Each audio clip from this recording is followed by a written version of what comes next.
Mein Name ist Oliver Dupont. Ich bin vor 2 Jahren mit meiner Familie hier nach Berlin-Friedrichshagen, Bezirk Köpenick, gezogen. Kurz nachdem wir hier eingezogen waren, habe ich so angefangen, mich ein bisschen für die Stadtteilgeschichte zu interessieren. Habe da insbesondere geguckt, was war hier in den Jahren 33 bis 45 und stieß da auf eine sehr interessante Geschichte, nämlich die des ersten deutschen Markenkondoms, das kurioserweise hier in Friedrichshagen hergestellt wurde. Und zwar von Julius Fromm. Julius Fromm war ein jüdischer Geschäftsmann, der 38 emigrieren musste, und ich habe mich ab da auf Spurensuche begeben und habe geguckt, wie kam die Familie Fromm hier nach Berlin und was war ihr Schicksal.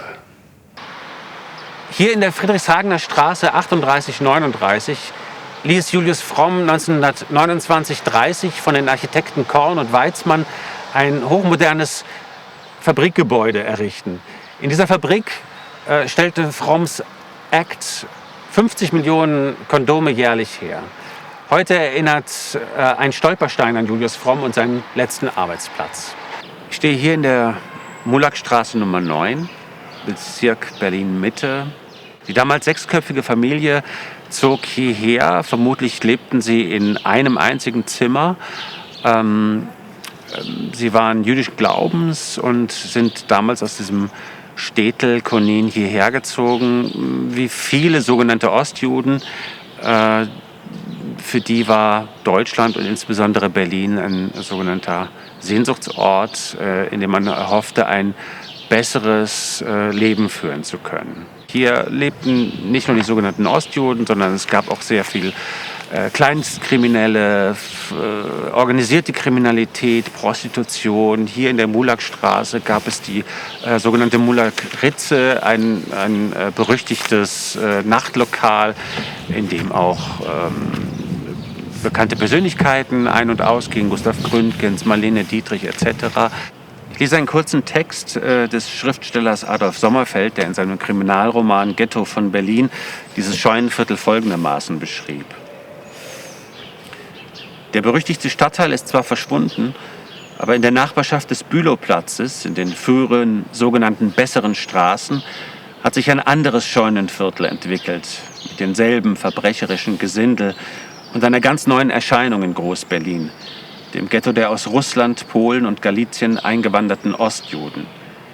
Hier in der Grenadierstraße, deren Läden mit den hebräischen Aufschriften und den merkwürdigsten Namen das Fremdartige sofort erkennen lassen, herrscht im Sommer ein lebhaftes Treiben wie auf einem öffentlichen Markt in Galizien oder Polen. Im Winter aber ist dieses Ghetto äußerlich fast geräuschlos. Hingegen spielt sich hinter den beschlagenen, selten gereinigten Fenstern der zahlreichen Gastwirtschaften und in den Häusern selbst das Leben oft lärmhaft, stürmisch und häufig genug nicht ungefährlich ab. Denn als Parasiten der nicht gewalttätigen Ostjuden hausen hier auch Schwerverbrecher und Dirnen mit ihrem arbeitsscheuen Anhang. Hier in der Gaumannstraße 21 bezog die Familie Fromm ihr zweites Berliner Quartier. Sie hatten das Bestreben, Deutscher zu werden. Und so beschloss der Familienvater Baruch Fromm, die Vornamen der Familienmitglieder zu ändern.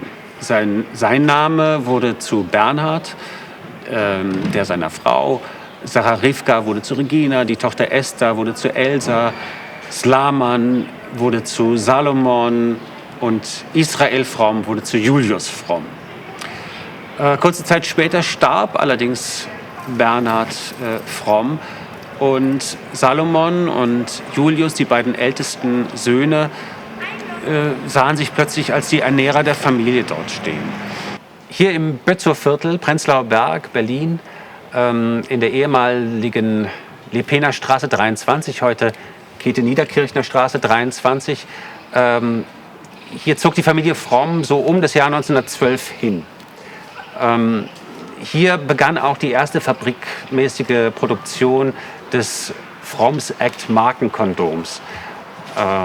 Julius Fromm hatte sich ab 1912 weitergebildet in Abendkursen in Chemie und dann insbesondere in Gummichemie und das von der Firma Goodyear entwickelte Vulkanisierungsverfahren angewendet, um dann das erste deutsche Markenkondom zu produzieren. Bereits 1914 hatte Julius Fromm einen Einbürgerungsantrag gestellt, der wurde damals nicht bewilligt, sodass die Firma, die er hier gründete, unter seinem Namen Israel Fromm Fabrikations- und Verkaufsgeschäft für Parfümerien und Gummiwaren firmierte. Der Erste Weltkrieg brachte einen riesigen Absatzboom für Kondome. 1919, also nach Ende des Ersten Weltkriegs, wurden hier 150.000 Kondome täglich produziert. 1919 dann schließlich, als die Firma wirklich eingeführt war, bekam Julius Fromm die deutsche Staatsbürgerschaft.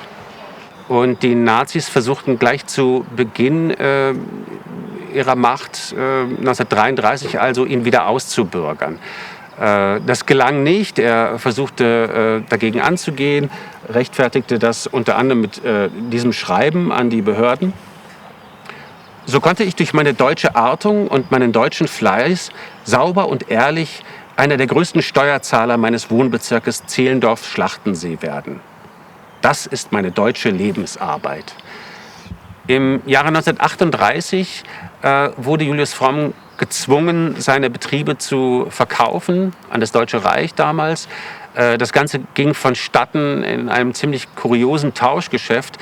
Die Patentante von Hermann Göring, Elisabeth von Epenstein, erwarb die Fabriken in Köpenick für einen damals lächerlichen Preis von 200.000 Schweizer Franken.